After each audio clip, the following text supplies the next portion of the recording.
everybody, today I am bringing you another story of my time at New York City Ballet, which we are going to start calling Once Upon a Point. You guys came up with that hashtag, I absolutely love it, so another Once Upon a Point today. Before we get to it though, I want to say you guys have been so patient. Thank you for hanging in there with me. I know there have not been any ballet videos lately. There's reason for that. I have so much news coming for you soon. I am bursting to tell you, but I cannot tell you yet. So hang in there with me. We will be doing more ballet videos, lots of them, but there has been a reason for that. But anyway, so today we are going to be talking about how I got cast as Juliet. If you missed my How I Got to Be an Apprentice video, it's right there. This kind of is the next part of that story. So watch that one if you haven't before this one. So I got my apprenticeship. Peter said, thank you very much. You all are going to be apprentices. I need you for Swan Lake in Saratoga, like I told you in that other video. So we were like, okay. So 2 days later, we started I had my very first rehearsal with the New York City Ballet. And I just remember thinking, surely this is not real, because, you know, we're walking in and there's Wendy Whalen and there's Jennifer Ringer and there's, you know, all these people that you grew up watching and you idolize.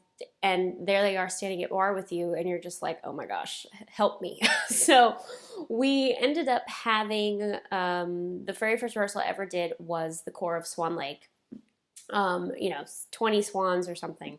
My very first rehearsal, all we're doing is bourrée, you know, like the swans like change lines doing this. I bit it, totally wiped out onto the floor.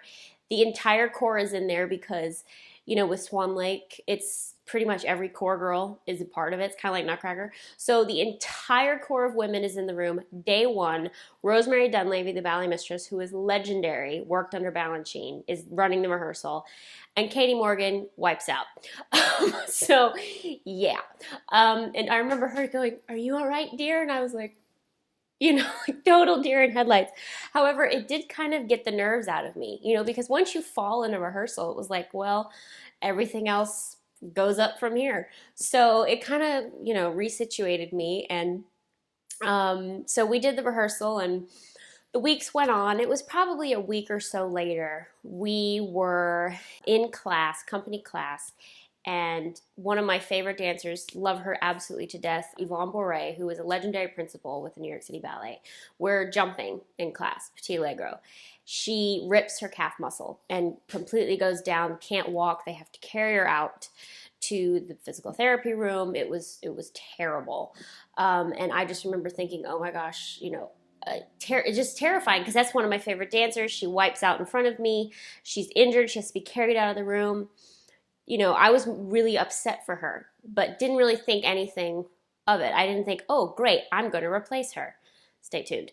So then we were scheduled for I think a couple days later, we were scheduled for what we called a complete. At New York City Ballet, full run-throughs in the studio are called completes. So it was Swan Lake complete, where we ran, I think maybe we ran the second and fourth act.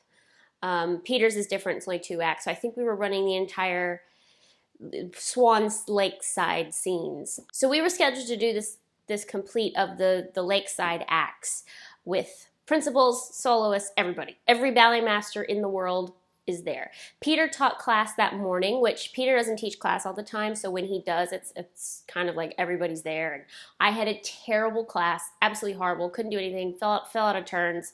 I think it was the first company class I had with him, so I was terrified. And then we go to this complete of Swan Lake, and I had the worst rehearsal of my life. I couldn't get it together. I couldn't stay in line. I stumbled. I fell over. I just couldn't dance. It was like such a bad dance day. I had a bad class with Peter. I had a bad rehearsal.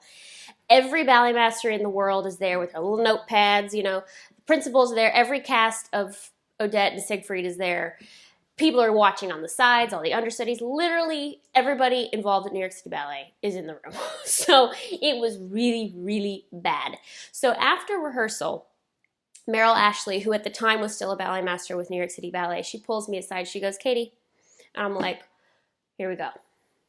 Here we go. She goes, Sean would like to talk to you.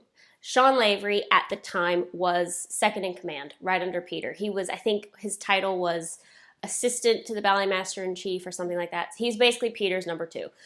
So I'm like, wonderful. Wonderful. Here I am. Bad class, bad rehearsal. I'm out. I'm done. It's like my second week here. I'm not even in the corps yet. I'm only an apprentice, and they're going to kick me out. So I go up to Sean. He's like, I want to talk to you for a second. And I'm like, okay, knowing I'm done.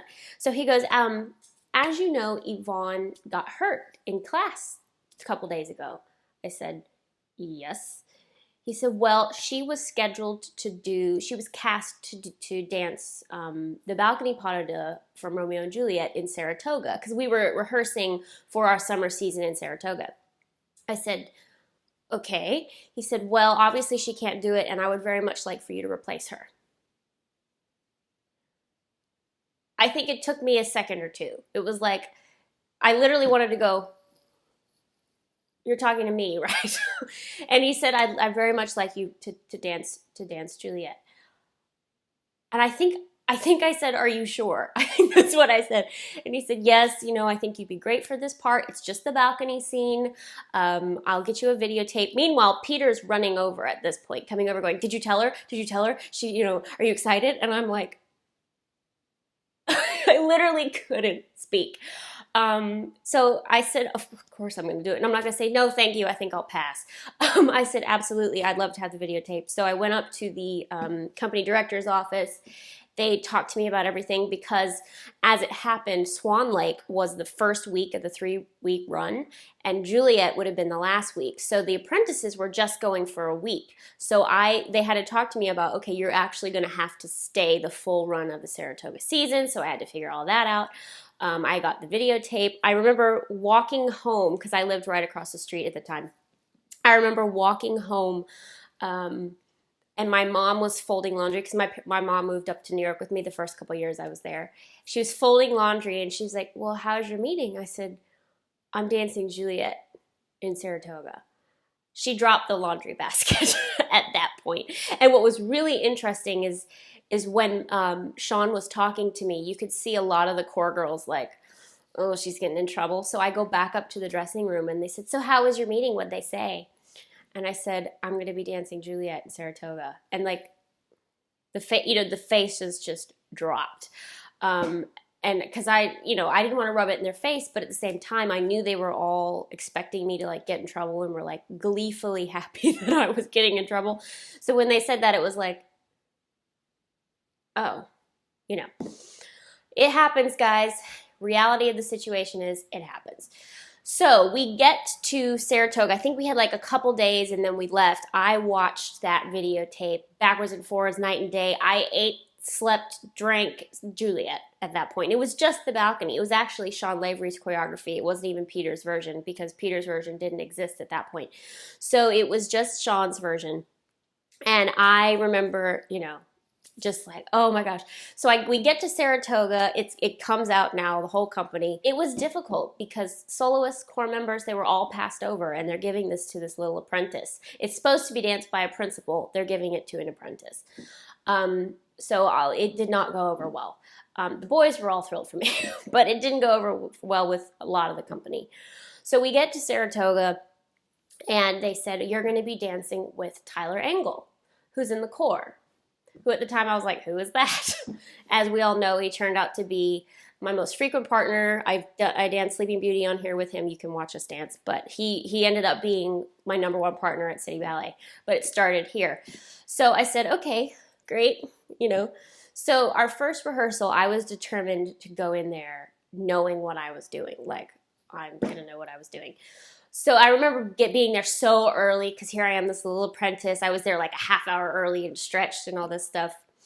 So 5 minutes to rehearsal, Tyler comes in, doesn't look at me, I don't exist, walks over to the piano, sits down and starts playing, Beethoven something or other because Tyler is an amazing pianist, if you didn't know, and didn't say a word to me. And I'm like, okay. And Tyler, I've told the story a million times, so he's heard this story, and he knows he did this to me. So Sean comes in, we do the whole rehearsal, the whole thing, and then Tyler leaves, like doesn't say a word to me. And I'm thinking, okay. So I think Tyler, to be honest, at the time, Tyler is one of the nicest people. I love him to death. At the time, he had a bit of a chip on his shoulder, which he would tell you. And I think he was upset that he was going to be dancing with the principal, and then here comes this little apprentice. So, you know, but didn't say a word to me. Rehearsal went great, and, you know, this went on for a week and a half. I'd rehearse with Tyler and whatever, and it's going great, and Peter would come in and this and that.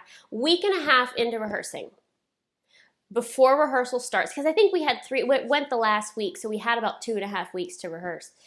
And a week and a half in, Tyler comes in the studio and goes, "Hi, I'm Tyler." And I was like, "I know I've been dancing with you for like a week and a half." And he just now, I think he was trying to get a sense of me and, you know, is she decent? But I've been dancing with him. We kissed because it's Romeo and Juliet. And a week and a half, he goes, "Hi, I'm Tyler." Okay. Of course, we laugh about it now. But it just was like, what? Okay. So the performance went great. And I remember them, as it happened, other people went out, got injured while I was in Saratoga. So I ended up doing Corps of Western Symphony, Corps of Symphony in C. I remember that so well, getting thrown on to the Corps of Symphony in C, fourth movement. Tyler Peck, who is in the corps.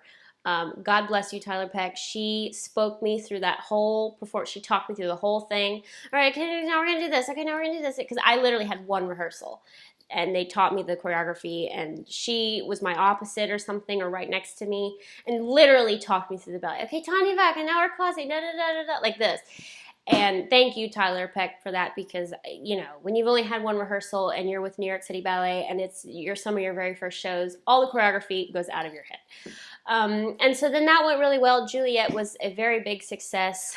And actually there was a New York Times article on me doing it from that time. It was like out, and this was back in 2006? Yeah, this was 2006. They followed me for my apprentice year, myself and David Protus. So I'll link that below. That's from ages ago.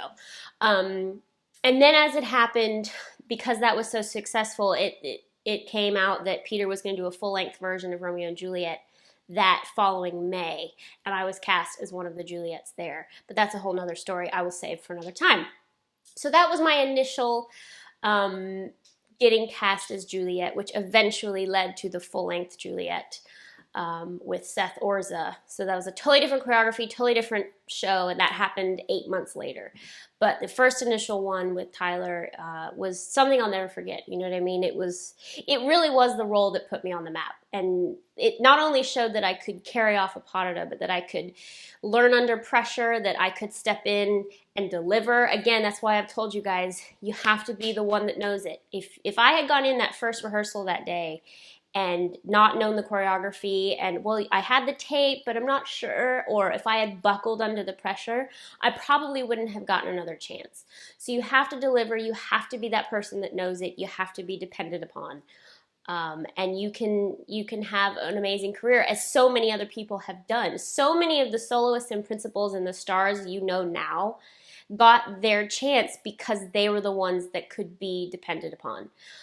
So I can't stress that enough, you guys. You have to step up when given the opportunity. So that is that story. Tyler, I love you. Tyler Angle and Tyler Peck. Tyler Angle, you know, it's funny. I would tell that story and he would say, "Yes, I know I was mean to her," but it was a great experience, and it really got my career started in New York. So, any other stories you want to hear, let me know in the comments. I will tell the full-length Juliet one. I will tell the soloist one. I have a lot more to tell you guys, but if you want something specific, let me know. If you missed my video on lame duck turns, it's right down there. You can click it to watch. Again, guys, I promise more ballet videos are coming. Hang in there with me. You will not be disappointed. Love you all so much, and I will see you next time.